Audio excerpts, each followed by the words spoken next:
Well, this year, WHAS11 celebrating 75 years in the Louisville community. Over the last 7.5 decades, journalists from this TV station have documented the lives and legacies of our city's biggest names. Connie, a part of our history now. You were an intern here. That's true. Back, should I say the 90s? No, yeah, it's okay. Okay. You can. It's well, fine. that includes also a man who needs no introduction. WHAS11's coverage of Muhammad Ali started 68 years ago in the film days. Shay McAllister continues our anniversary coverage from the WHAS11 vault. In the basement of WHAS11, you'll find the film morgue, and logged in the handwritten books that spell out our archives, the earliest known video recording of a young Cassius Clay. It was January 16, 1957, the camera rolling on a weigh-in at a Youth Golden Gloves boxing match. One day before his birthday, the future boxing icon was just 14 years old. WHAS legend Kaywood Ledford likely documented his sports coverage from that day while reporting on Louisville's huge boxing scene at the time. But this chump came up this morning, feeling my muscles, saying, "This is a welterweight." Called me a welterweight. Kaywood would continue covering the boxing icon into his late teens and early 20s. You must fall in two. The prediction is round two. The WHAS11 footage humanizes Ali in a way we rarely see with such a high-profile celebrity. You tell this to your camera, your TV man, your radio man. It gives us a glimpse behind the scenes into his home life here in Louisville. Like this clip from February of 1964, our team interviewing his grandmother just days before his fight with Sonny Liston. Muhammad Ali was 22. Does he mean everything he says? No.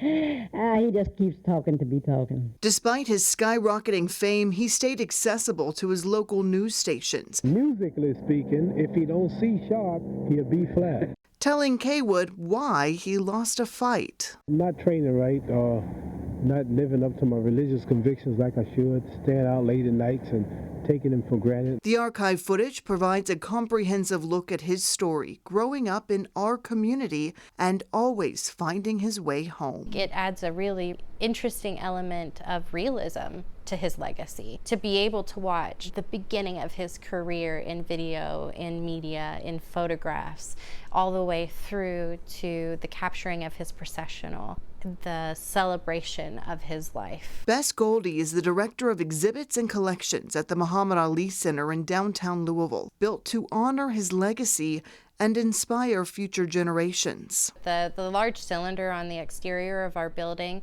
is supposed to symbolize the torch. And as you, the visitor, come into the physical space and you're going through the exhibits, you're actually walking in that torch. So you are walking in his legacy. WHAS11 cameras were there for the 2002 groundbreaking. Ali stood by his wife Lonnie, shovels in hand, before doing a magic trick and accepting a proclamation from the mayor, leaving the crowd "Is this all I get?" with a laugh.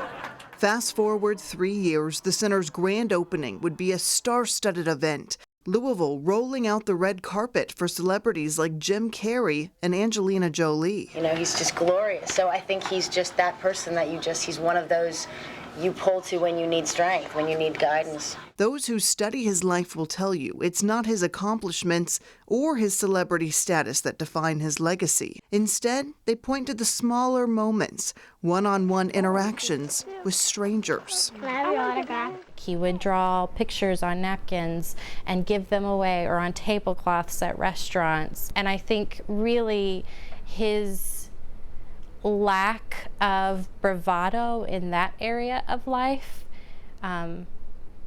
was truly telling of the kindness that he possessed. And perhaps it was that led to this. When Muhammad Ali died in June of 2016, his body was flown from Phoenix to Louisville, the plane touching down at what would later become known as the Muhammad Ali International Airport. The champ was home, and his city was honoring him. Memorials grew outside of his Parkland neighborhood childhood home. Heartbroken fans lined the procession route. And then his wife and best friend, Lonnie, said her final goodbyes. On behalf of the Ali family, Muhammad Ali changed Louisville, putting his hometown on the map and making sure no one would ever be confused. I'm from Louisville. I don't want Chicago or New York or Texas or nobody to take the credit for all I've done. It's Louisville. So I want y'all to know that we in Louisville are the greatest of all time. And what a film archive. To this day, we look up and thank Kay Wood Ledford, who started our coverage back in the 50s. Our anniversary coverage continues next month with a special look at our own history here at WHAS 11. We first went on the air March 27th, 1950. I love it. Love all that old footage. And what a great anniversary to have, because we're the Thunder station. There you go. We love our Thunder coverage.